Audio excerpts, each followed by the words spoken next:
नमस्कार दोस्तों, चुनाव खत्म हो चुका है। चाय की दुकानों पर राजनीति की बात जो लगातार चल रही थी वो खत्म हो चुकी है।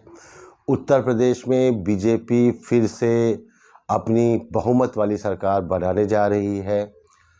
सपा के अखिलेश यादव मोदी और योगी के कॉम्बिनेशन के सामने पूरी तरह से चित हो चुके हैं। जैसा कि मायावती पहले भी नहीं दिख रही थी और जिसका नतीजा ये हुआ कि वो एक सीट पर ही रही और बस ये था कि बीजेपी को रोकना है। और इस कवायद में पूरी तरह से सभी लोगों ने, सारे विपक्ष ने मिलकर साम दाम दंड भेद जो भी करना था उसने किया, लेकिन जीत तो आखिर योगी और मोदी की हुई है। तरह तरह की बातें हो रही हैं। कुछ लोग कह रहे हैं कि भाई ईवीएम में कुछ गड़बड़ी की गई। कुछ लोगों ने कहा कि साहब ये जीत नहीं मानी जाती है क्योंकि 200-300 वोटों से जीत हुई है, तो मार्जिन बहुत कम था जीत का, इस वजह से टक्कर की लड़ाई हुई है। लेकिन दोस्तों, 5 साल अगर कोई सत्ता में रहे और 5 साल सत्ता में रहने के बाद 273 सीट का आंकड़ा अगर वो छू ले, तो ये इसे मतलब मुझे नहीं मालूम कि विश्लेषक क्या कहते हैं या वरिष्ठ पत्रकार क्या कहते हैं, क्योंकि अगर आपने जो है सोशल मीडिया में देखा होगा तो बहुत से वरिष्ठ पत्रकारों ने ये बात कही है कि ये बीजेपी की बहुत बड़ी जीत नहीं है, क्योंकि बीजेपी का जो सीट है वो बहुत कम हुआ है, 273 पे ही सिमट गई है। तो ये लहर थी सपा की। पर मैं ये कहूँगा कि अगर सपा की ये लहर थी तो फिर तो सपा अगली बार मुश्किल है उसका मतलब लड़ना भी, क्योंकि जब लहर में आप उनको नहीं रोक पाए तो अब फिर 5 साल के बाद क्या आपके अंदर वो जोश और वो खरोश रहेगा जो इस चुनाव में था। बहरहाल मुझे नहीं पता कि क्या होने वाला है और सपा अगले 5 साल की क्या तैयारी करेगी, लेकिन जो सबसे बड़ी जीत का राज है बीजेपी का, मुझे ऐसा लगता है कि वो मोदी फैक्टर है। और कहीं ना कहीं लोगों के दिमाग में ये बात घर कर गई है कि अगर शासक हो तो मोदी जैसा, और विधानसभा में अगर कोई मुख्यमंत्री हो तो वो योगी जैसा। जितने भी फैक्टर गिनाए गए थे कि बीजेपी को ये फैक्टर रोकेगी, ये फैक्टर रोकेगी, ये फैक्टर रोकेगी, मिसाल के तौर पे किसानों का जो आंदोलन था उससे कहा गया कि वेस्ट यूपी में जो है पूरा सुपड़ा साफ हो गया। फिर उसके बाद बेरोज़गारी के मुद्दे पर लोगों ने कहा कि भाई सुपड़ा साफ हो गया।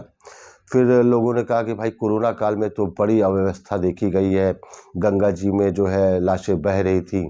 तो मुझे ऐसा लगता है कि सरकार नहीं बन पाई। ये मेरा कहना नहीं था, ये वरिष्ठ पत्रकारों का कहना था। हो सकता हो आपने सोशल मीडिया में कुछ वरिष्ठ पत्रकारों को सुना भी हो ये कहते हुए। और फिर उसके बाद ये कि बहुत ज़्यादा महंगाई आ गई है, पेट्रोल के दाम आसमान छूने लगे हैं, घर की रसोई जो है वो महंगी हो गई है, गरीब महिला और गरीब परिवार अफोर्ड नहीं कर पा रहा है। इतनी चीज़ें होने के बाद अगर वो सरकार 273 के पायदान पर पहुंचती है तो आप समझिए कि मतलब जनता के दिलों में बीजेपी ने किस तरह से घर कर रखा है। अब चुनाव जीतने की बात है तो चुनाव कैसा जीता गया है, क्या किया गया है, ये तो हमेशा से अपवाद रहा है, क्योंकि जो भी सत्ता में आता है उसके खिलाफ लोग यही बोलते हैं कि साहब यहाँ पर बेईमानी की गई, वहाँ पर मैनिपुलेशन किया गया। और जो सरकार पे नहीं आती है और वो इस तरह का आरोप लगाती है। पर मेरा मानना है कि इतने बड़े समूह का अगर चुनाव किया जाए तो थोड़ी छुटपुट घटनाएं होती हैं, कुछ कहीं बैलेट में ये होता है कि ईवीएम पकड़ी जाती है, तो ये सब घटनाएं होती हैं।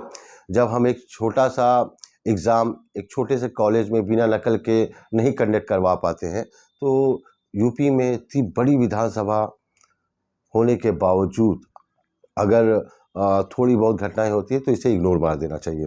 बहरहाल ये जीत क्यों हुई है और किस लिए हुई है, उसका सिर्फ और सिर्फ एक मुझे जो समझ में आता है फ़लसफ़ा, वो ये है कि कोई भी सेना तभी जीतती है जब उस सेना में सेनापति और सैनिक यूनाइट होते हैं और एक साथ एक दूसरे की बात को मानते हुए अपने विरोधी पर आक्रमण करते हैं। दोस्तों, बीजेपी की जो यूनिट है, एक यूनिट, वो उसी तरह से काम करती है जैसे मोदी जी, जैसे योगी जी। उसके बावजूद इनके साथ जो सरप्लस है वो ये है कि जो संघ का संगठन है वो डोर टू डोर वर्क करता है। और सपा हो गई, कांग्रेस हो गई, बीजेपी के अगेंस्ट ये इनका जो कैंपेन होता है वो हमेशा चुनाव से कुछ महीने पहले या 1 साल पहले से शुरू होता है। जबकि बीजेपी अपने चुनाव को 5 साल पहले से ही उसकी प्लानिंग करने लगती है, उसके लिए जो है ज़ोर आज़माइश करने लगती है। उसके लिए सारे जो लोग होते हैं उन्हें यूनाइट करके उनके काम को बता दिया जाता है। चाहे वो सोशल मीडिया हो, चाहे वो फेसबुक हो, चाहे वो यूट्यूब हो, चाहे इनकी जो है सेल आर्मी हो, वो सभी, जैसे आज यूपी का चुनाव ये जीत गए तो अगली यूपी के चुनाव को मद्देनज़र रखते हुए इनकी स्ट्रैटेजी जो है वो फाइनलाइज हो जाती है, उस पे वर्क होता है। इसके साथ जो संघ है वो घर घर तक पहुंचता है, लोगों की पर्चियां बांटता है, उनको किसी न किसी तरह से जो सरकार के काम हैं उससे अवगत कराता है। और इसके अपोजिट जो विपक्ष है वो शायद इसमें नाकाम रहता है, क्योंकि उसे लगता है कि चुनाव जो है 1 साल की प्रिपरेशन में जीता जा सकता है। अब अगर एग्ज़ाम के वक्त लास्ट मौके पर आप तैयारी करोगे एग्ज़ाम की, तो अब ये सोचो कि आप टॉप कर जाओ तो बहुत मुश्किल है। टॉप तो वही करता है जिसके अंदर कंसिस्टेंसी रहती है, जो 6 घंटे ही पढ़ाई करे पर रोज़ करता है। और विपक्ष के अंदर ये प्रॉब्लम है कि वो चाहती कि बस जैसे ही नियर एग्ज़ाम है तो वो 12 घंटे पढ़ाई करके वो टॉप कर जाएगा, पर ऐसा नहीं होता है।